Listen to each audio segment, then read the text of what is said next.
जो सक्सेसफुल लोग होते हैं उनकी थिंकिंग बड़ी क्लियर होती है कि मुझे आप कोई भी प्रॉब्लम दे दो। जो अनसक्सेसफुल लोग हैं उनका क्या होता है, मुझे कोई प्रॉब्लम मत देना, हे भगवान ये मत करना बस आप। भगवान जा करके चढ़ावा चढ़ा रहे हैं मंदिरों में, समझ गए ना कि किसकी निशानी है, अनसक्सेसफुल लोगों की निशानी है। अनसक्सेसफुल इन द सेंस जो डरे हुए हैं। जहां पर डर है वहां पर क्रिएटिविटी नहीं हो सकती। जो ये सोच सोच करके सोचेगा कि कहीं मैं कोई गलती ना कर दूं, कहीं मेरे साथ में कुछ गलत ना हो जाए, अब वो क्या सोचेगा, वो लिमिटेड दायरे में सोचेगा, वो सिर्फ सेफ्टी और सिक्योरिटी के बारे में सोचेगा। और आपको सेफ्टी और सिक्योरिटी दे करके ये दुनिया आपसे कुछ भी करवा लेगी, बांधने में 1 सेकंड लगेगा। ऐसे ही लोग बनते हैं, इन्हीं को अनसक्सेसफुल कहते हैं। वो बन जाते हैं, उन्हें क्या चाहिए, सेफ्टी एंड सिक्योरिटी, बस खत्म, और कुछ नहीं चाहिए। ध्यान से अपने अंदर झांक करके देखना, आपको समझ आएगा मैं क्या बात कर रहा हूं। प्रॉब्लम से डर लगता है कि कहीं ये ना हो जाए, कहीं मैं इस कॉलेज से निकल तो रहा हूं, पता नहीं जॉब मिलेगी या नहीं मिलेगी। ये किसकी सोच है? जो सक्सेसफुल लोग हैं वो क्या कहेंगे, जॉब मिले तो ठीक है, नहीं मिले तो ठीक है, मैं कुछ ना कुछ तो ढंग का कर ही लूंगा अपनी लाइफ में। कुछ लोग होते हैं जिनको हम सक्सेसफुल बोलते हैं, उनके साथ चाहे कितना भी बुरा कुछ क्यों ना हो जाए लाइफ में, वो आगे बढ़ते ही रहते हैं, वो कुछ ना कुछ कर जाते हैं। मतलब उनका एटीट्यूड ऐसा होता है, वो आगे बढ़ते ही रहते हैं। डिप्रेशन में जाते भी हैं तो थोड़ी सी देर के लिए जाते हैं, फिर बाहर आ जाते हैं। ऐसा नहीं है वो नहीं जाते हैं, ऐसा नहीं है फेलियर में उनको बड़ा मजा आ रहा होता है कि किसी चीज के बारे में प्लान किया, सोचा कई सालों तक कि मुझे ये करना है, फिर बुरी तरह से उसमें फेल हो गए। बुरा तो उनको भी लगेगा, इंसान है।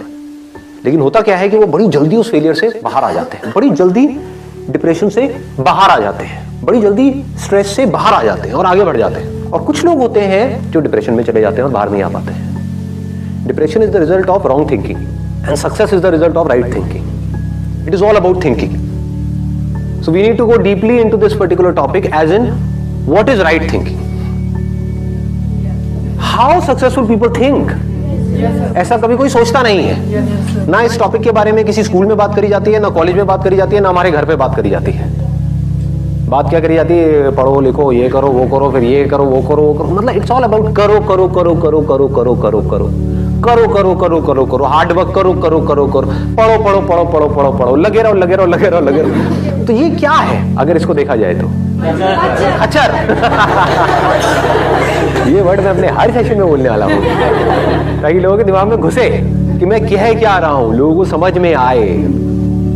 रेयरेस्ट ऑफ रेयर कुछ ऐसे लोग होते हैं जो अपना दिमाग लगाते हैं, जो चीजों को पहले समझते हैं फिर करते हैं। ऐसे लोगों को आप क्रिएटिव कह सकते हो। क्रिएटिव का मतलब क्या है कि एक प्रॉब्लम है और लोग क्या कर रहे हैं, उस प्रॉब्लम को उसी तरह से सॉल्व कर रहे हैं जिस तरह से सॉल्व कर रहे थे, लेकिन जो प्रॉब्लम है वो बदलती चली जा रही है टाइम के साथ साथ। जो हमारी टेक्स्ट बुक्स है उसके थ्रू जो अनसर्टेनिटी है इस दुनिया में, उसका सॉल्यूशन नहीं निकल सकता। कुछ इंफॉर्मेशन आपके अंदर फीड करी जा रही है बट उसका रियलिटी से कोई डायरेक्ट कनेक्शन नहीं है। जैसे अगर आप सॉफ्टवेयर इंजीनियरिंग पढ़ रहे हो, 20 साल पुरानी बुक्स हैं, वही आप पढ़ रहे हो, और 20 साल में टेक्नोलॉजी कहां की कहां पहुंच गई सर? 3 महीने में वेरी, हर 3 महीने में, हर 3 मिनट में आ रहा है। कुछ इंप्रूव हो रहा है, कुछ बेटर हो रहा है, पुराना ऑब्सोलीट हो रहा है। तो जो भी कुछ आप पढ़ रहे हो उसकी एक लिमिटेशन है, क्योंकि unless and until you are creative enough. What do we mean by creativity? कि जो आपने पढ़ा है अगर उसी तरह से आप उन प्रॉब्लम्स का सॉल्यूशन निकालना चाहते हो जिस तरह से आपको लगता है कि वो जो मैंने पढ़ा है उसके बेस में निकाल सकता हूं, तो आप क्रिएटिव नहीं हो, तो आप मैकेनिकल हो। अगर आप टेक्स्ट बुक के हिसाब से चलते हो और आप किसी भी प्रॉब्लम का सॉल्यूशन निकालते हो तो नहीं निकाल पाओगे, फंस जाओगे। क्यों फंस जाओगे? क्योंकि प्रॉब्लम्स बदल चुकी है। जिन प्रॉब्लम्स के सॉल्यूशंस निकालने के लिए ये पूरा का पूरा एजुकेशन सिस्टम बना था, वो प्रॉब्लम्स अब है ही नहीं, अब कुछ और ही प्रॉब्लम्स हैं। तो उसके लिए क्या चाहिए? एक ऐसी थिंकिंग चाहिए जो पूरी तरह से तैयार हो अपना जो भी पैटर्न ऑफ थिंकिंग है उसको तोड़ देने। ये डिफरेंस होता है सक्सेसफुल लोगों की सोच में और उन लोगों की सोच में जो सक्सेसफुल नहीं हो पाते। वो एक पैटर्न में घूमते रहते हैं, और जो सक्सेसफुल लोग होते हैं उनका कोई पैटर्न ही नहीं है। There is no pattern. आपको ऐसा अपना माइंड डेवलप करना होगा अगर आपको जेन्युइनली सक्सेसफुल होना है तो। सक्सेस की डेफिनेशन क्या है? हेल्थ, वेल्थ एंड हैप्पीनेस, इन तीनों का बैलेंस। मतलब कि आप कहते हो कि मैं बहुत क्रिएटिव हूं, लोग इसका क्या मतलब निकाल लेते हैं कि कुछ भी अजीब सा करो और बोल दो कि मैं बहुत क्रिएटिव हूं। नहीं है तो ये अगर आप बना रहे हो अपने शौक के लिए, अपने मजे के लिए, तब तो ठीक है। But what is creative thinking? To find out the solution to a problem, to an existent problem. Creative thinking का मतलब ये नहीं कि कुछ नया करना है, तो नजर अलग चाहिए और दुनिया से नजर अलग चाहिए। सिर्फ नजर का खेल है। थिंकिंग मीन्स क्या? नजर ही तो है। समझ गए? तो अब देखो क्या होता है कि पहिए भी बन चुके थे हजारों साल पहले और ये बैग्स भी थे। एक बंदे ने दिमाग लगाया कि लोग हैं वो भारी भारी बैग्स उठा उठा करके जा रहे हैं, जिसकी वजह से उनकी कमर में दर्द हो रहा है। तो गाड़ी के जो पहिए थे उसको थोड़ा सा छोटा किया और बैग के नीचे लगा दिया और बंदा करोड़पति बन गया। ऐसे समझना होता है चीजों को। लोग ऐसे नहीं समझते हैं। लोग क्या करेंगे, मतलब एक बैग है तो उसको उठा उठा करके ढोए जा रहे हैं, ढोए जा रहे हैं, ढोए जा रहे हैं। ये नहीं दिमाग लगाएंगे कि क्या कोई और सोल्यूशन भी है। सोचो ना, हो सकता है उस बंदे को खुद कोई प्रॉब्लम आई हो कि मैं ये भारी बैग उठा करके लेके जा रहा हूं, तो उसने दिमाग लगाया हो कि मेरी ये प्रॉब्लम कैसे सॉल्व होगी, तो उसका दिमाग चल गया। और लोग क्या कर रहे थे? वैसा कुछ सोच ही नहीं रहे थे। सब ऐसे ही चलते हैं बैग उठा करके, ऐसे ही चलना पड़ता है, दुनिया ऐसे ही चलती है तो मैं भी ऐसे ही चलूंगा। कितना भी भारी हो मुझे चलते रहना है, मुझे हार नहीं माननी है, मुझे लगे रहना है खच्चरों की तरह। चाहे बैग को ऐसे पकड़ूं, चाहे सर पे रखूं, लेकिन मैं तो चलता ही रहूंगा मरते दम तक, क्योंकि पूरी दुनिया ऐसे ही चल रही थी, चल रही है और ऐसे ही चलती रहेगी। ऐसी सोच किसकी है? अनसक्सेसफुल लोग, थके हुए लोग। और जो क्रिएटिव लोग होते हैं उनकी सोच क्या है? वो बोलते हैं ऐसी कोई दुनिया में प्रॉब्लम है ही नहीं जिसका कोई सोल्यूशन ना हो। If there is a problem there has to be a solution. बस उनकी सोच इतनी सी अलग है कि प्रॉब्लम क्या है, मुझे भारी उठा करके चलो, इसका सोल्यूशन क्या है पता नहीं। पहला तो थोड़ी यही आएगा ना माइंड में, पता नहीं। लेकिन जो अनसक्सेसफुल लोग होंगे वो क्या करेंगे? वो वहीं पे रुक जाएंगे। पता नहीं, ना मुझे पता है ना किसी और को पता है। पता होता तो इसका सोल्यूशन निकल गया होता। जो क्रिएटिव लोग हैं वो क्या करेंगे? मुझे पता नहीं है लेकिन मुझे पता लगाना है। कैसे होगा, कैसे होगा, कैसे होगा, कैसे?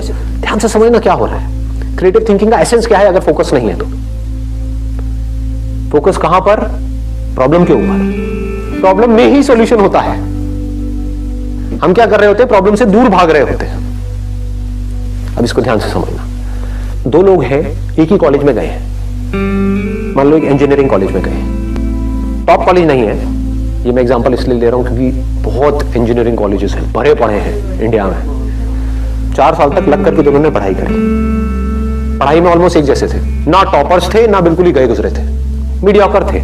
दोनों ने जॉब के लिए ट्राई किया, 1 जगह किया, 2 जगह किया, 10 जगह किया और जॉब मिली ही नहीं। ये क्या है? सक्सेस है? फेलियर है? फेलियर है। 4 साल वेस्ट हो गए, पैसा भी वेस्ट हो गया, हर तरफ से स्ट्रेस क्रिएट हो रहा है। तो क्या हुआ? एक बंदा डिप्रेशन में चला गया। उसने कहा मैं तो फेल हो गया लाइफ में, अब मेरे बस का कुछ नहीं है, मुझे नहीं समझ आ रहा। और उसने क्या कहा? अब मुझे जो भी जॉब मिलेगी, जैसी मिलेगी मैं कर लूंगा। ना से तो हाँ है। तो क्या हो रहा है? वो फ्रस्ट्रेटेड है क्योंकि वहां से ना तो पैसा ज्यादा आ रहा है, काम भी अपनी पसंद का नहीं कर रहा है और घर वाले भी अच्छे तरीके से उसको सुना रहे हैं based upon his past failures. उसको खुद को भी बार बार अपने पास्ट फेलियर्स याद आ रहे हैं, तो नीचे धंसता ही चला जा रहा है। इसको बोलते हैं रॉन्ग थिंकिंग। ऐसे ही होता है ना। ये मैं एग्जांपल यहाँ पे इंजीनियरिंग का दे रहा हूँ, यहाँ पे आप किसी रिलेशनशिप को भी रिलेट कर सकते हो। एक रिलेशनशिप में घुसे, सबके अगेंस्ट जा करके और फिर ये हुआ और सब कुछ ही खराब होता चला जा रहा है, रिलेशनशिप डिवोर्स तक की नौबत आ गई। तो आदमी कैसे डिप्रेशन में जाता है? आदमी और औरत व्हाटएवर।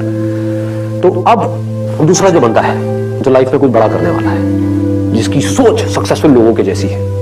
और सक्सेसफुल लोगों की सोच कैसी होती है कि अगर कुछ भी मैंने किया है तो कुछ ना कुछ वहां से सीखा है।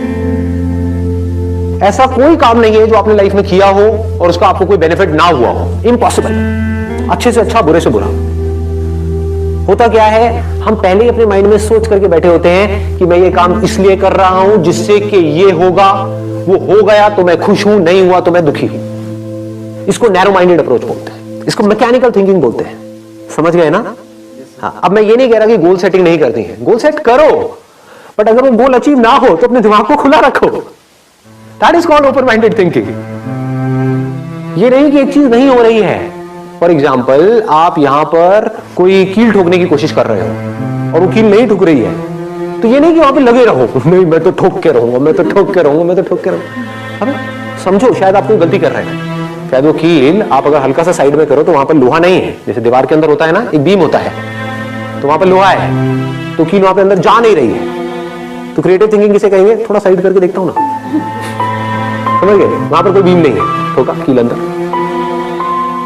तो क्रिएटिव थिंकिंग समझो क्या होता है। अगर मैं उस बंदे की जगह होऊंगा, मैं कैसे सोचूंगा? मैं अगर अपने आप को उस जगह पर रखूं तो हाँ, मजा आ गया यार,